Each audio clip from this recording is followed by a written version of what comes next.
everyone. Welcome to our first Pillow Talk of the summer. I'm Melanie George. I'm a scholar in residence as well as an associate curator of the Summer's Festival. And I'm really delighted to be sitting here with these two geniuses. I told some friends I was doing this and they were very, very jealous that I was going to be with you two today. If you allow me, I'm just going to read a brief bio and then we'll jump into some conversation. Professor Saidiya Hartman is a professor of English and Comparative Literature at Columbia University. She is the author of Scenes of Subjection, Terror, Slavery, and Self-Making in 19th Century America, and Lose Your Mother, A Journey Along the Atlantic Slave Route. She's been a Fulbright, Rockefeller, Whitney Oates, and University of California President's Fellow, and is in the 2019 class of MacArthur Fellows. She's also on the editorial board of my mother's favorite journal, Callaloo. Okwui Okpokwasili is a writer, performer, and choreographer. In partnership with her collaborator, Peter Bourne, Okpokwasili creates multidisciplinary projects that are raw, intimate experiences. Among her many accolades is 2 Bessie Awards, one for Pent Up, a revenge dance in 2008, and Bronx Gothic in 2014. She's a recipient of the Doris Duke Award and a 2018 MacArthur Fellow. Her work has been presented internationally to critical and audience acclaim. Please welcome both of these wonderful artists and scholars. So I read all of the bio stuff, the official bio stuff, but I also know that you're friends and your sisters and your mothers and your daughters, and so I thought maybe we would start from you two talking about your relationship as not only collaborators, professional collaborators, but also as friends. Yeah. Well, I mean, I first saw her on the Tavis Smiley show, and I think she was talking about Lose Your Mother, and I thought, ooh, Tavis can't hang with this one. You just gotta let her speak. But I don't know why it was. But then I found Scenes of Subjection, and I had been making work, and I just felt that the way Saidiya thought about the black body and how the subjection of the black body, or how could the body become a subject. Anyway, I just felt like to think about performance. In my performance, I'm trying to consider what the energetic kind of current is of just watching and seeing a brown body, a black body, a woman's body, without a kind of without concern for without concern for, oh gosh, it's without, what is the word for that? Just, I don't want to say raw, bare, but just how can a black body cease to perform in ways that are expected, cease to kind of exercise this idea of virtuosity, cease to be on a stage, a place where you can go and look with wonder and at some kind of super virtuosic creature and not really see the body in front of you. I was just thinking about how can a black body be, and how can you confront, or how does the audience confront all of the expectations around what should be happening, how they are watching. And so I just thought Saidiya's work was helping me find language for that, and then I was lucky enough to meet her through AJ, or Arthur Jaffa. I feel like he has multiple like names, and then the Walker asked me to do something with her, do an interview, and I was just flummoxed and scared, and she was super kind. I was at her house, and I was like, can you just talk to me about black bodies and how do we contend with violence? Or we were talking about the issues around disentangling, violence and desire as we watch black bodies, as we think about, I don't know. So here I am flummoxed again. Yeah.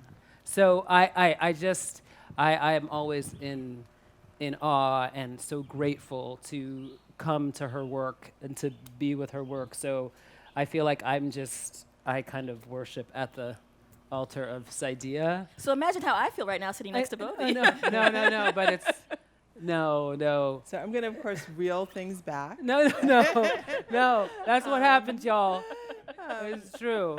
And just say, I mean, I think you're right to begin with this question of friendship and relationship because, I was like, oh, am I moderating the conversation? I was like, Melanie's moderating it, great. But I too would have begun with that question because I think that collaboration is at the center of Okwi's practice, and I feel that there are a collection of us that really help one another think and sustain our critical practice.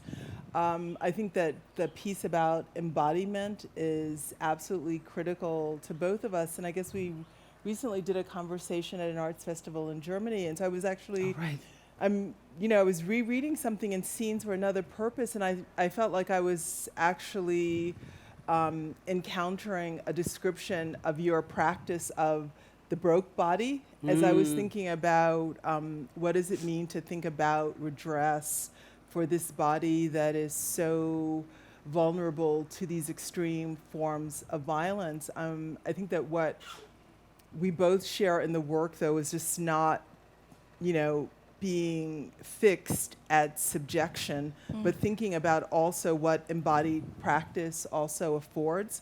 And I think embodied practice is so critical in terms of thinking about, women's performative practices or Black feminist practice, and that's just kind of really critical. I was, it seems far afield, but I was reading a book by a scholar of slavery, Jennifer Morgan. And at the conclusion of it, she talks about the Black radical tradition and what's at the core of the Black radical tradition.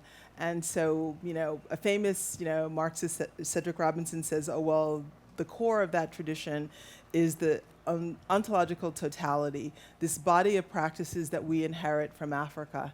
And she says, no, the core of that tradition is the experience of captive females who understood the deep ways their bodies were marked by the marketplace, were marked by capitalism. So in that practice of resistance to that marking, that's where Black radicalism is born. Oh. And I feel that that's what you perform in your work over and over again. Oh, I love that. I mean, but right, you can't escape what the mark is, but you can try in some ways to exceed it, to shudder with it, to sort of make it not the sort of defining framework, but yes, but to be in almost to be in this vibration, be in contention with the multiple markings, and then somehow in that there's maybe something else emerges. And I think in performance, live performance, because I work with duration and I work with what it means to stay in one place. So ostensibly, you think you're in one place, but hopefully, right? There's the first thing you see, the second thing you see, the third thing you see, the fourth thing you see, and then maybe you start to feel things or hear things, right? What are kind of the sort of multiple sensory openings that can happen, and also discomfort you from normal the ways you look, but that's wonderful. The Jennifer Morgan quote. The thing you just described, Okwui, is absolutely my experience with Poor People's TV Room.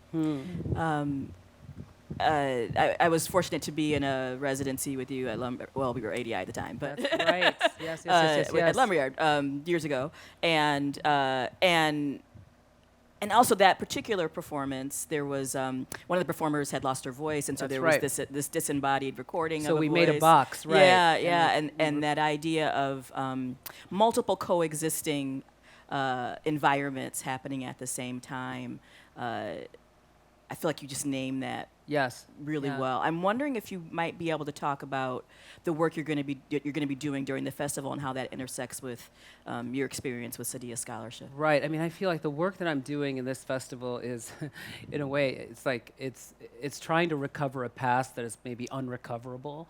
I think that I've been working and thinking about sort of the phenomenon of black hair, again, the body, right? What are the ways that black women have to discipline their body, discipline their hair so that they are, acceptable, they give comfort, we all know that in so many, from the military to corporate spaces, there have been ways in which I think there was a law that was recently passed that said it's okay for black women to have afros, or it's okay for, there have been unspoken ways that black women have had to,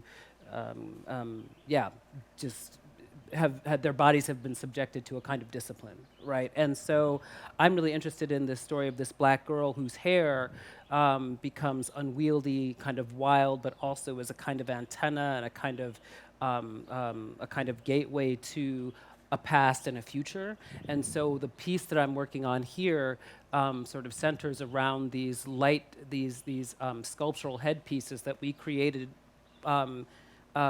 looking at sort of Ojikiere's prints of West African threading styles, but thinking about this West African threading style, it's light and mirrors, and but also I will be at a space at the edge of the pond, so there's a sense of this hair being this electric kind of future sort of sci-fi, I don't know, some electric kind of sci-fi kind of reference, the future. What is the imagined future?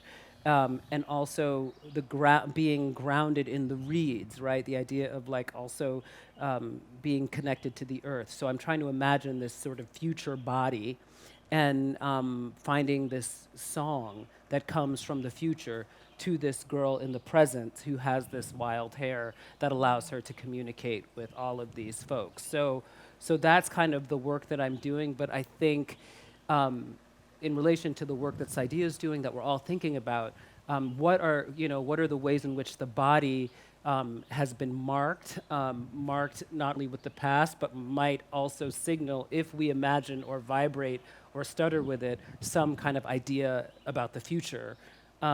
So that's kind of what I'm working on, and this long song, this, again, as part of my durational practice, and what's been happening over COVID is I've been singing a lot, moaning a lot, crying a lot, and kind of devising that into a song that can come and be somehow instructive from the future to now. Mm-hmm.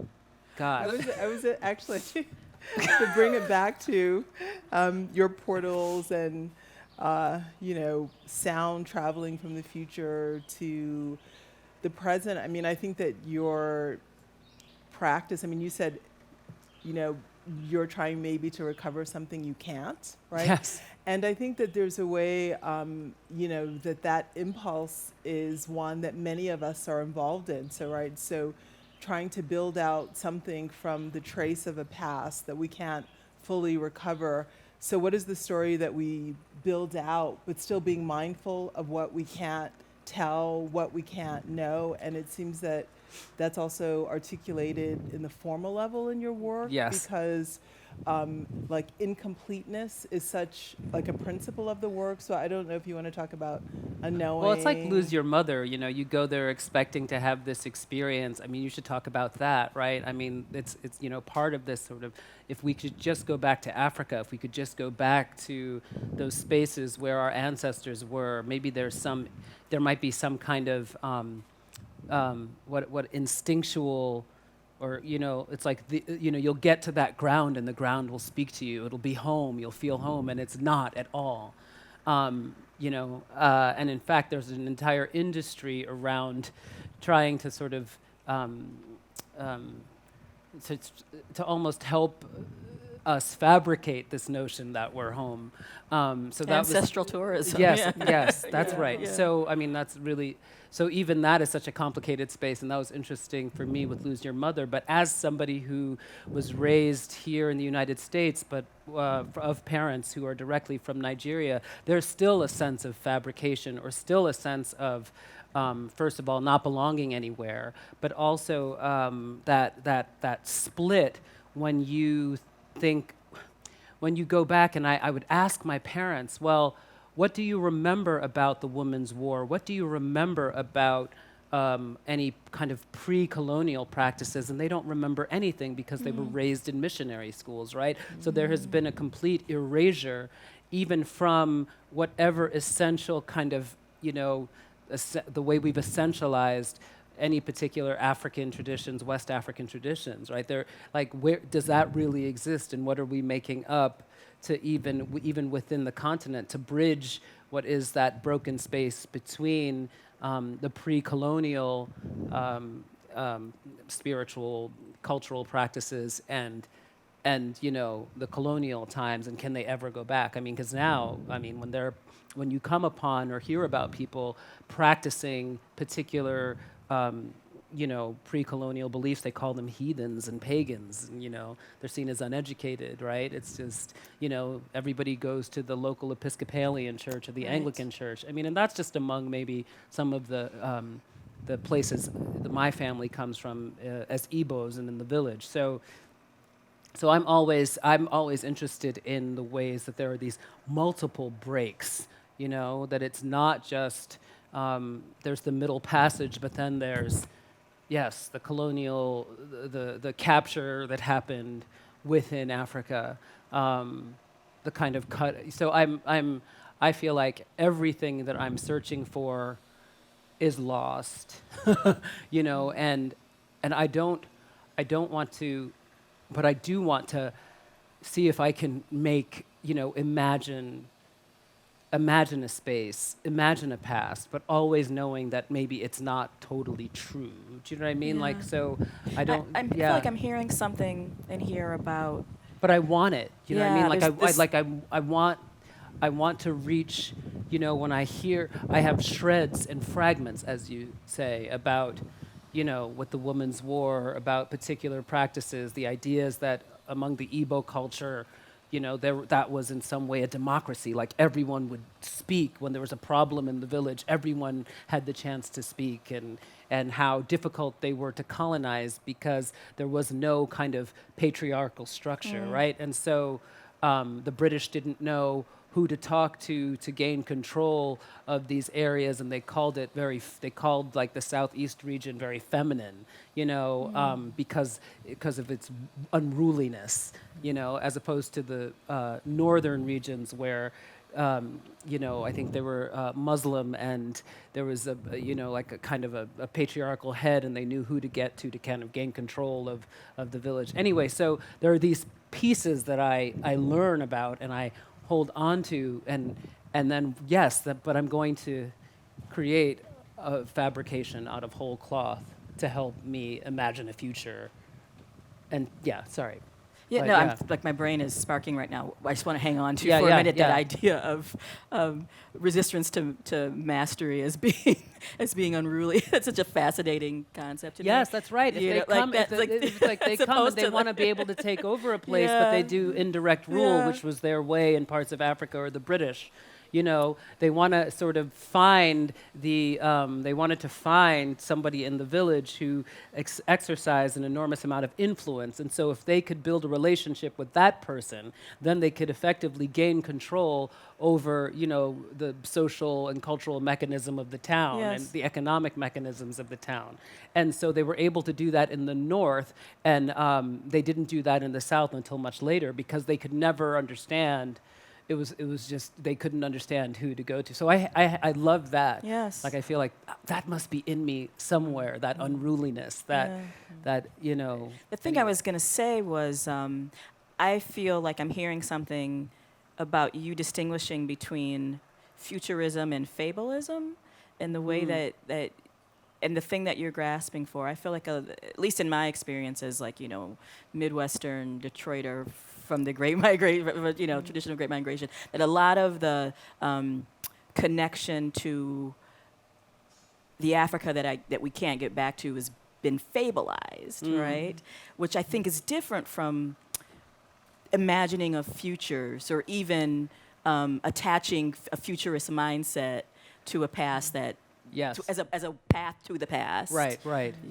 There's something about that feels tangible in a way that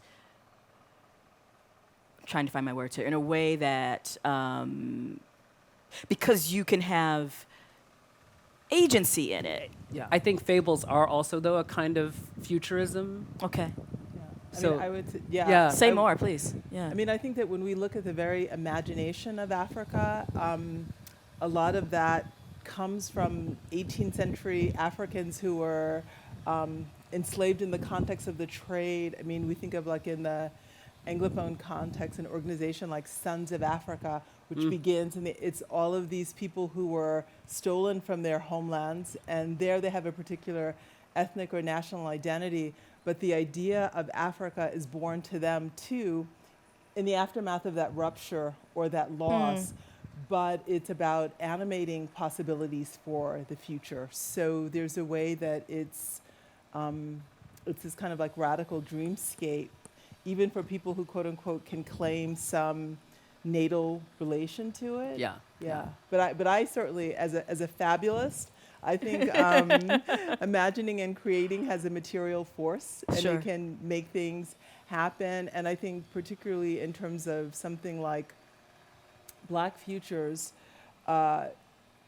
we have to exercise the kind of the wildest and most undisciplined forms of imagining possible, because it's actually hard to imagine within the framework of the prevailing conception of what's reasonable or possible, a way of undoing this order and actually living differently. So I think that fabulation can actually be, a critical tool, a kind of a liberatory tool. And I think that partly, we spend so much time in the reactive mode, like, the right just kind of dreams a new specter, critical race theory. Yeah, And yeah. so we have to like run Right. and put, out that fire, as opposed to cultivating these spaces of imagining, like, oh, so what might the world after this one look like? right. What would we be doing? Yeah. What's going to make it possible? Right, and I think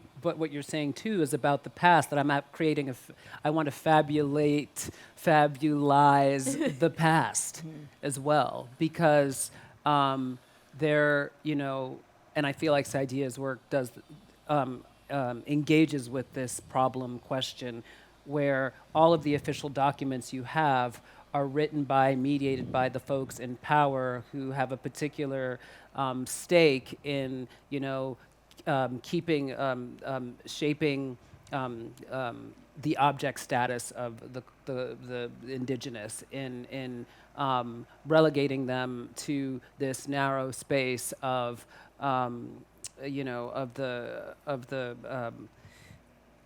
the subaltern, or the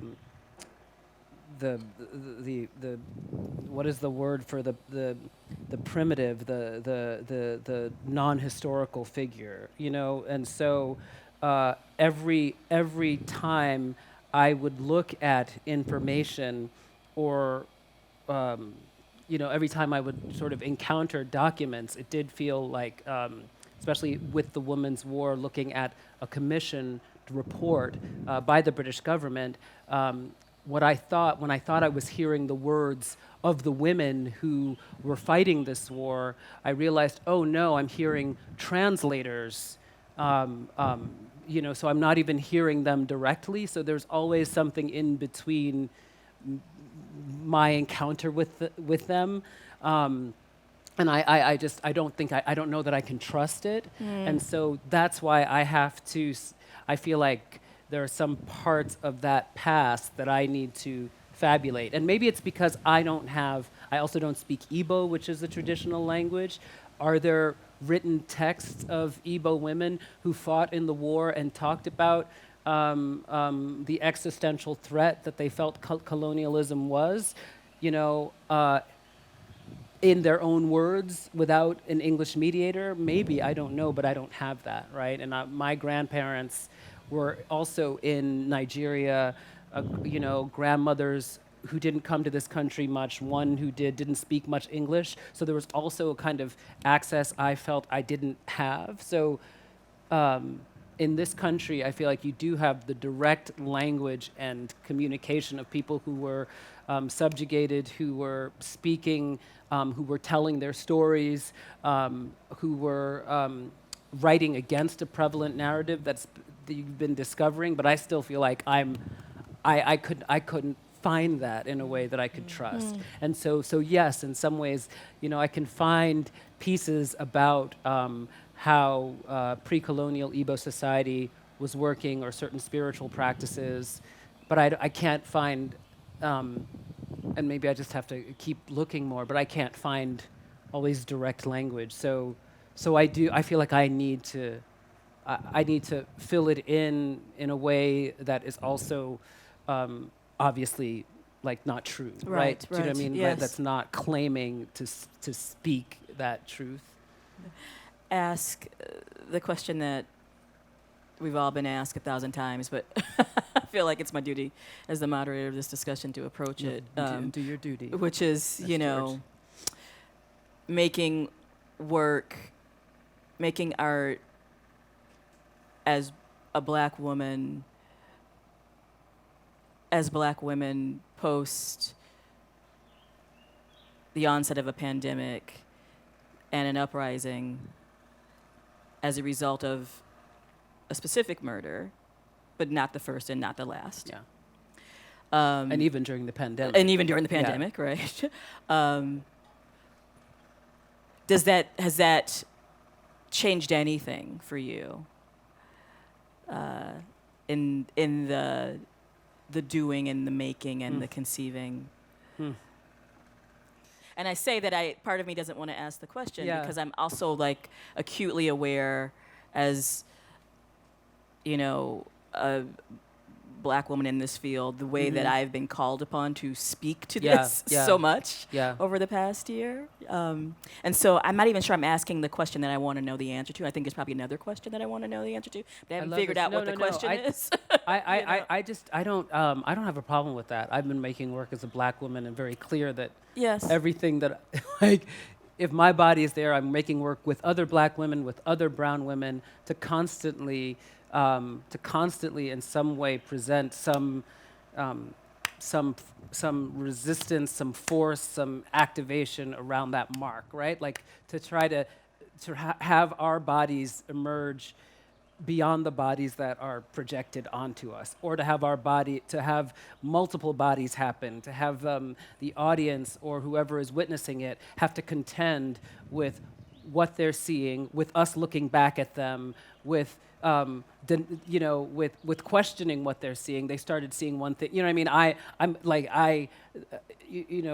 If we're performing, not just the performance of the Black body walking around in a social, cultural milieu of anti-Blackness and violence, but just, so what does it mean to put a Black body on stage and to be on stage and actually to be looked, to kind of create a formal framework for that? Like I feel like that's always a part of the work.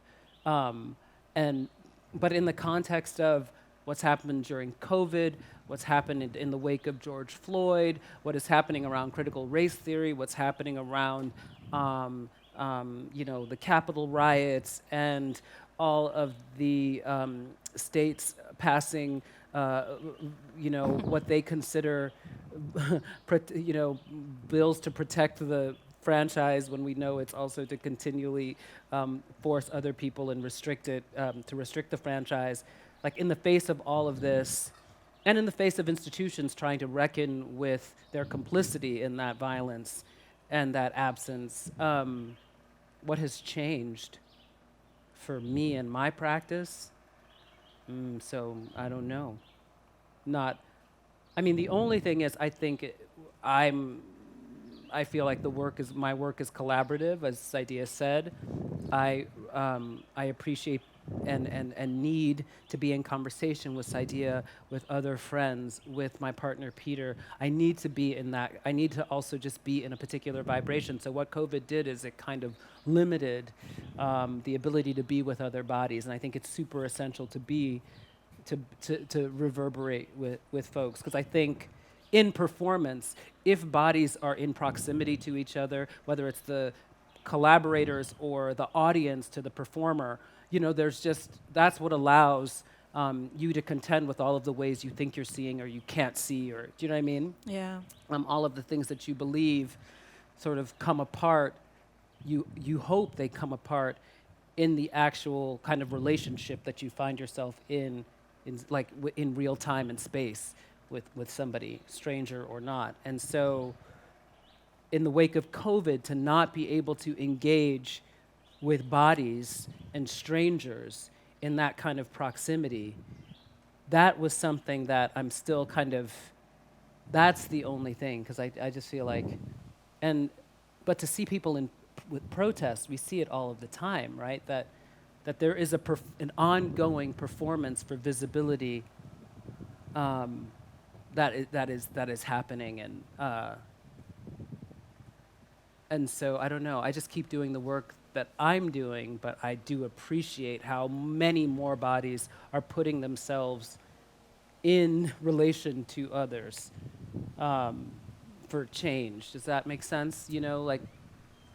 Yeah, I mean, I was actually looking back at a conversation you, Simone, Tina Campt, and I did at Dance Space, and I think it was in April, and it was recorded in May, and we had this question: so how are we going to gather, in this moment of really intense inequality, when the kind of the violence of racism and capitalism are so naked? So of course in May we couldn't have anticipated the demonstrations around the world, in response to both the kind of the brutal and uneven ways that the pandemic was lived, and just people mobilized globally against, police violence, against anti-Blackness. But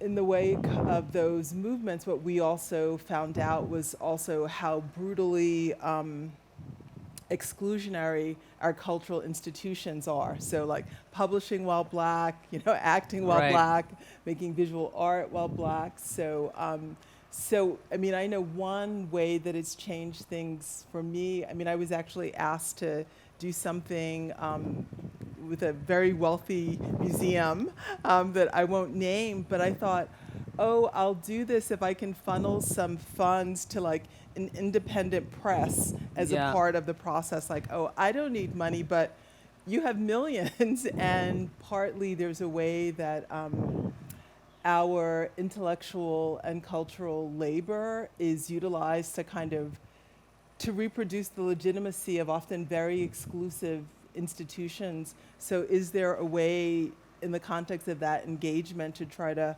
make a more open space or direct resources out? It's, it's a small thing, but I thought, oh yeah, I should. No, that's a big thing. Yeah.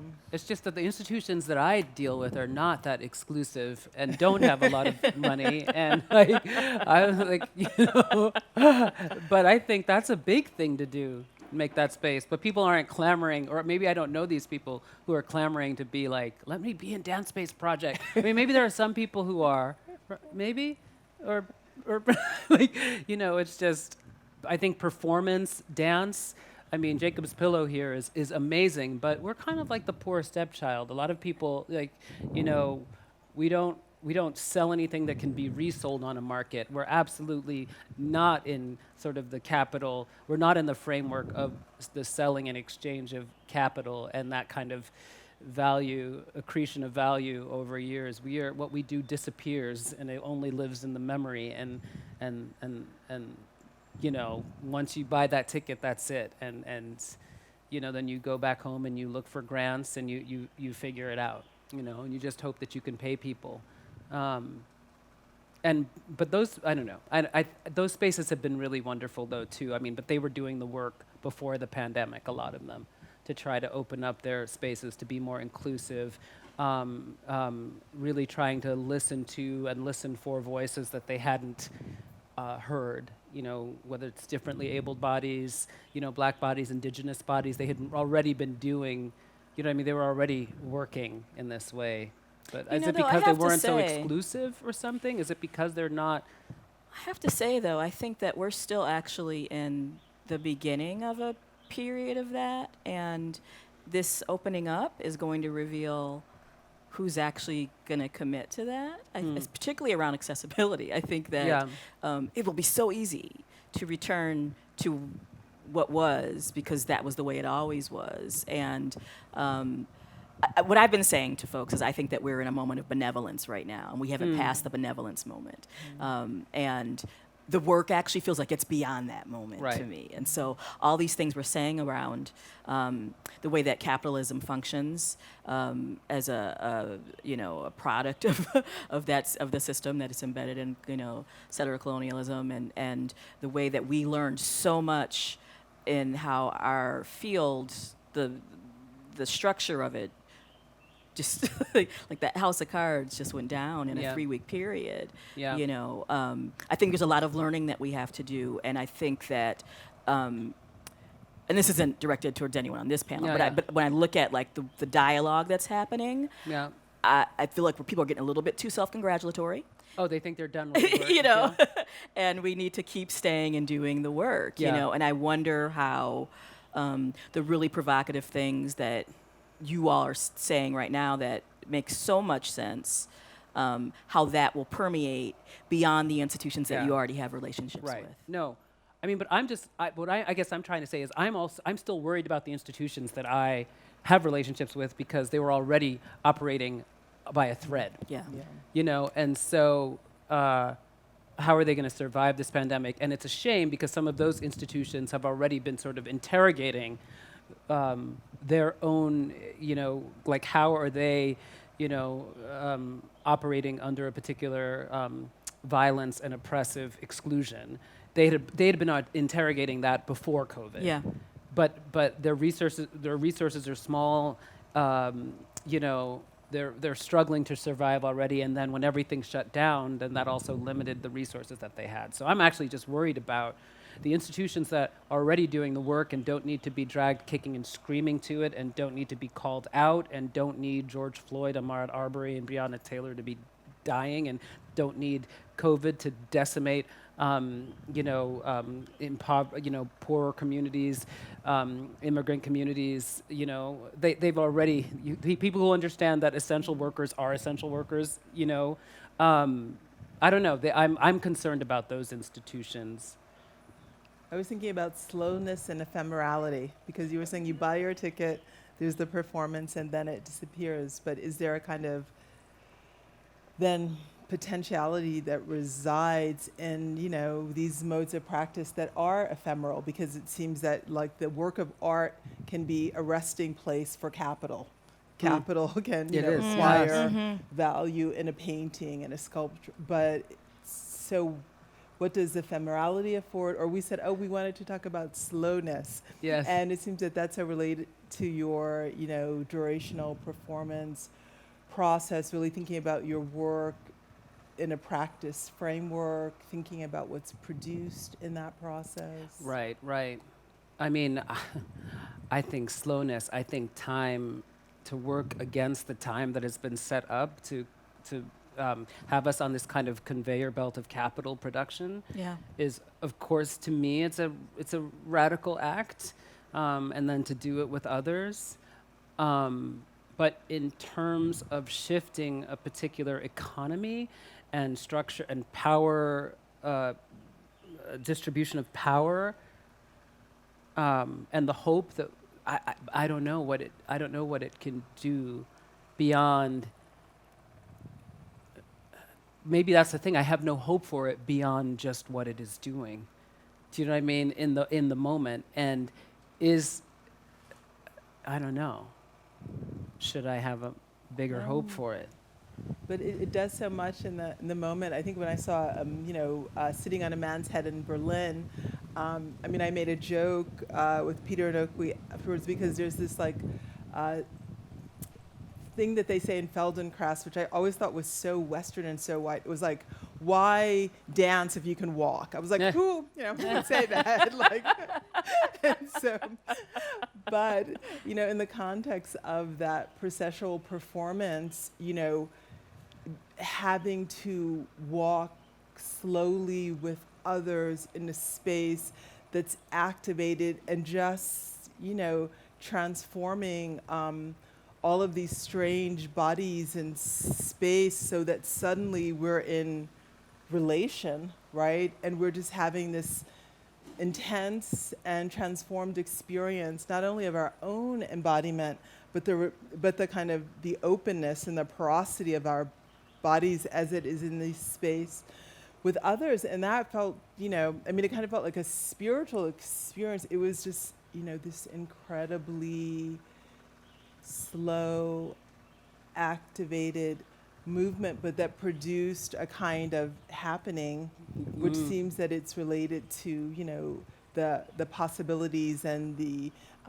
intensities that are a part of slowness. I mean, our friend, you know, Tina Camp talks about, you know, there's this ethics of slowness that, like you, that it's kind of like, you know, it's recalcitrant to a kind of capitalist time and speed up, but it's also about, you know, what can unfold in a moment and how that unfolding can create a possibility of relation that didn't exist before that moment. And it seems that you do that through the way that space was activated or just the way you engage and address an audience. Yes, yes. I think, yeah, the multiple, these practices, it's sitting on a man's head, these slow walks, these soundings, again, in duration, you know, 4 hours, 6 hours at a time, to be with strangers, walking slowly, also maybe sounding, maybe you get tired and your head falls on somebody who is next to you, falls on their shoulder.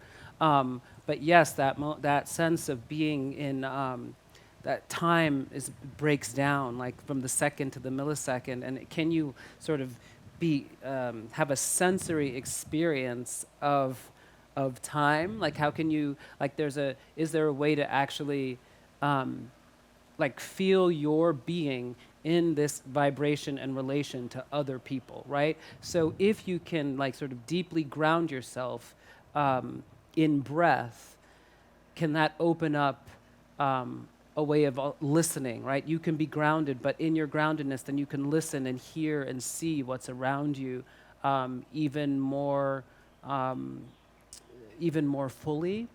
And yes, so it opens up, and also what I hope is it creates a very, very special delight and joy, like in feeling like the person next to you without looking, that their foot is falling as your foot is falling, you know? And so why walk when you can dance? But walking is dancing, right? And that's what I learned. So that's what I learned in that activation. And I think that the walking is about thinking also about the practice of performance as not being something where you're exhibiting kind of your virtuosity to others, but where you are really trying to hone and refine relation, you know, and you can do that not just with the people you're practicing with, but also with the people who come to witness the practice. Yeah, which right? is its own virtuosity, right? Yeah.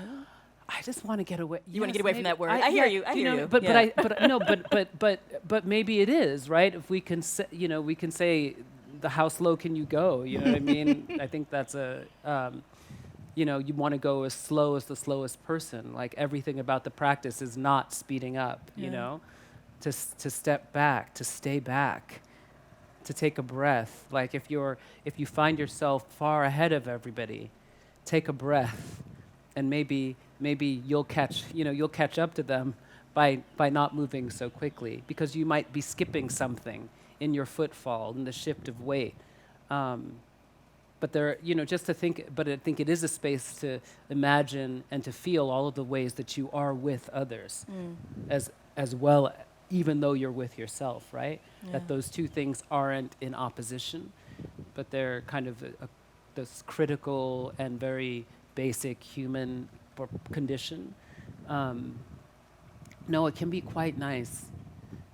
We just did this yesterday at River to River. We did a slow walk at Battery Park, and we moved across the green to the water, and the sun was setting, and I think there were a group of 40 or 50 of us.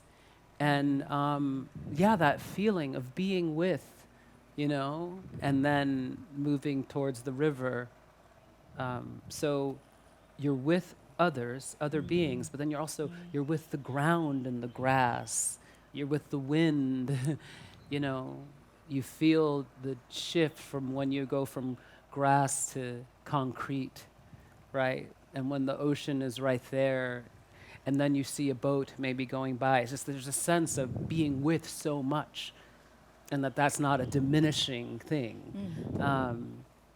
No, I love slow. I love being slow. I'm a slow person, just slow. I feel like this might be a good time to take a couple of questions. Oh, sorry, yeah. Yeah, Norton.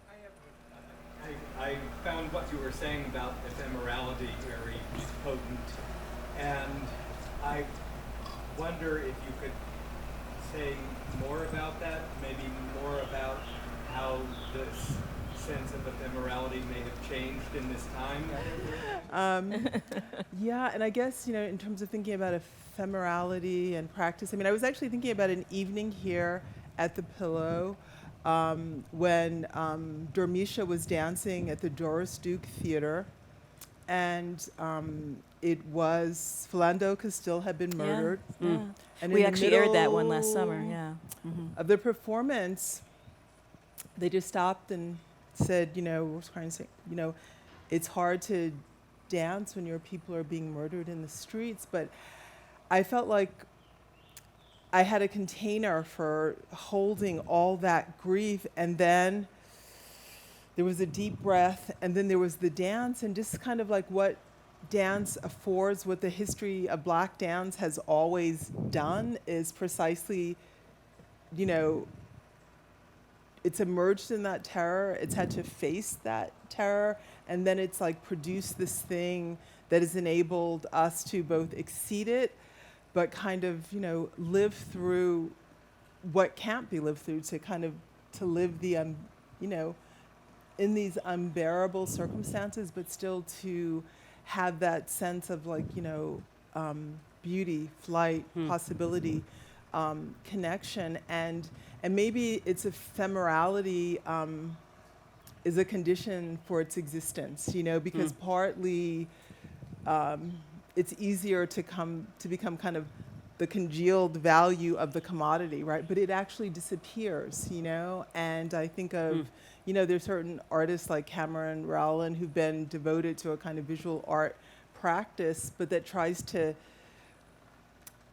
work at odds with that congealment, right? That kind of accumulation of values, but it seems that it's like, it's like this energetic transfer, and it can't be contained or repackaged and sold or available on a CD at Walmart, or just like all of these, all of the kind of the networks of cultural capture, which mostly benefit people who are not the producers, but everyone who's a part of the kind of the apparatus of the capturing, the recording, the reproducing.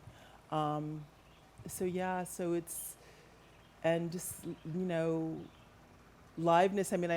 I think about, and I hope this isn't too ponderous, but, I have a 17-year-old and who's totally in the TikTok universe. And just like the way, as humans, our sensory grid and capacities, they change in relation to formats. And it seems that what the space of performance or practice does is it's a kind of recalibration and a grounding that is so essential.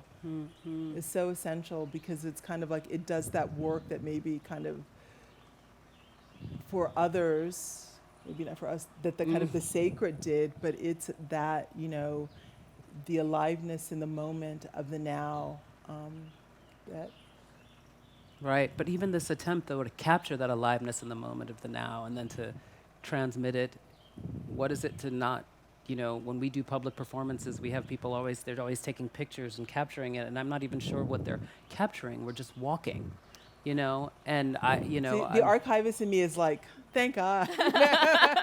really, Norton's eyes just lit up too. yeah, I'm just like, No, because it's just like, when But I'm just talking. But that's the archivist in you. But is that the the regular social creature that you are? As you're walking down a street and you see something that's like really quite mundane. I mean, or I guess it's 40 people but slow it's like walking. it's like the photo. It's the photograph. It's the moment captured of like Toni Morrison and Ntozake Shange and Yes, Alice yes. Walker and That's June beautiful. Jordan after a dinner party. amazing, Where yeah. they're about to step out the door, but someone pulled out a camera and said, "For the moment." Yeah. And we look at that moment 40 years later, and we're like, "Oh shit, everything is possible," because Right. we have the reminder of that moment. Right. And right. 40 years from now, someone is going to be watching you in these archives, and they're going to be thinking, "Oh, I can do it." You don't think they're just going to be like, in about a year, they're going to run out of storage and just delete it all? That's what I think is going to happen. I don't think that's what's going No, to happen. but I'm talking. But no, seriously, no. Yeah, of course. I mean, these are like random people in Brooklyn Bridge Park. You don't think that there aren't a number of things happening in New York every day that they're capturing, and eventually they're going to be like, wait, what is this, right? So I feel like isn't there a distinction to be made between that consideration, of course, and the person who pulled out their camera after Toni Morrison and Alice Walker and was it June Jordan? June and Jordan. It was like, and I feel like there were 5 of them. Ntozake, Ntozake. vertebrae, Grosvenor. But it was somebody who had been at that dinner, and Right. somebody who understood, the value of that company and of that, they were capturing something that.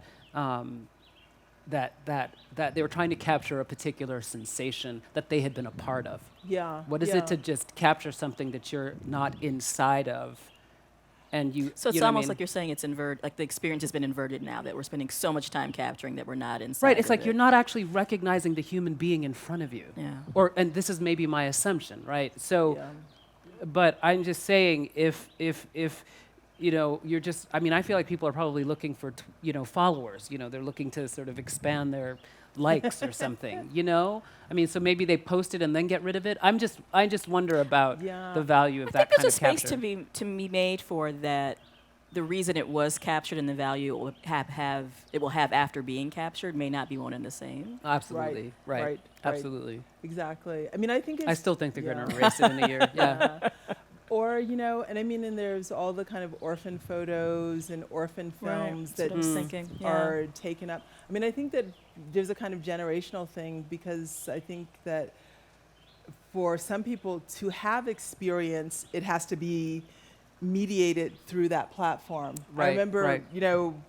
In demonstrations for like Occupy Wall Street, I was like, you could tell everyone who was over 40, they weren't like filming weren't themselves yeah. as they were walking in the protest, but it's kind of like a way to like, oh, like I am here now and I can share this with others, and it's so much a part of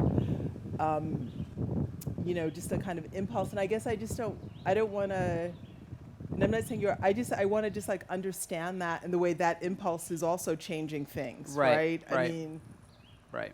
Yeah. There's a part of it that's very generational, don't you think? Yeah.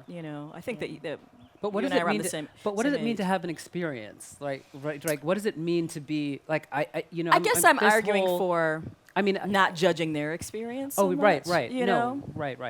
I'm just saying, what is it? What is that? What is Yeah. the experience, right? Where is the space where?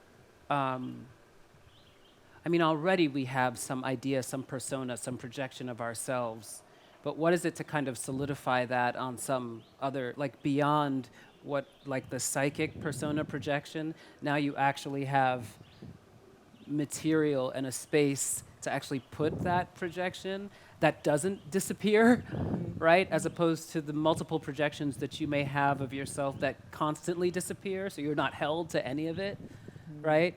I wonder about that. And it's not judgment. What I do judge, though, people who, when I'm in a public practice outside, literally stand in front of your face and take pictures of you. And you're kind of like, I'm a human being and I don't know you. And it's just, there's an interruption, like like the way in which it doesn't take into account what that's doing to my experience.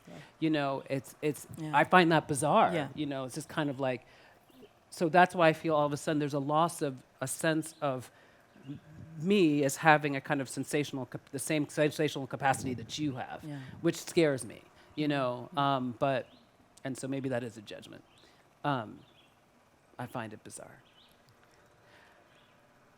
And it feels like let things disappear. Let things disappear, you know. Yeah. That's sometimes what I want. Yeah. And dance. And much will. But I have and most will. and most will, right. And most will. And most will. Even though I was most complaining earlier about like, why don't I have access to any like records or language from indigenous Igbo women? But I wonder about that night when Philando Castile passed. Yeah. And what was the sensation in the audience when the dancers took that time to speak? Like, it was like we could just really like have our grief and acknowledge it in the space, and it was as if Dormisha and the dancers were touching us in the audience. Like it didn't feel like it was spectacular. It didn't feel like it just felt like, okay, let's get rid of the pretense that we're like an audience looking at dance on this day. We're like, and we're looking at dance, but there was a kind of, you know, maybe it was a way of calling us to full attention. Because how could we not be distracted? How could we not be thinking about everything that was unfolded? How could we not just, you know, own our grief in that space? So it was just really powerful to have someone on the stage announce all that they were present with when they were making the work. I mean, it's wonderful that this space can hold that, right? Yeah, because it was also, I think it was like, there were a lot of people in that audience because it was like urban, but so it was also, I mean, it was also a different kind of pillow audience, you know? Yes, it was, that's the next question. Yeah, so I think that was also, there were, the dance school was in session, there were a lot of young dancers, so it was, so that was also important. Well, I think this is a good time to wrap up. I want to thank you both for Thank you, Melanie. letting me sit next to you and hear you talk. Thank you for navigating the terrain. Yeah. Thank you. It's always a pleasure. Yeah. And thank you for being an audience. Yes, thank you for being This is here, surreal. I guys. haven't seen one for I know. over a I year. know.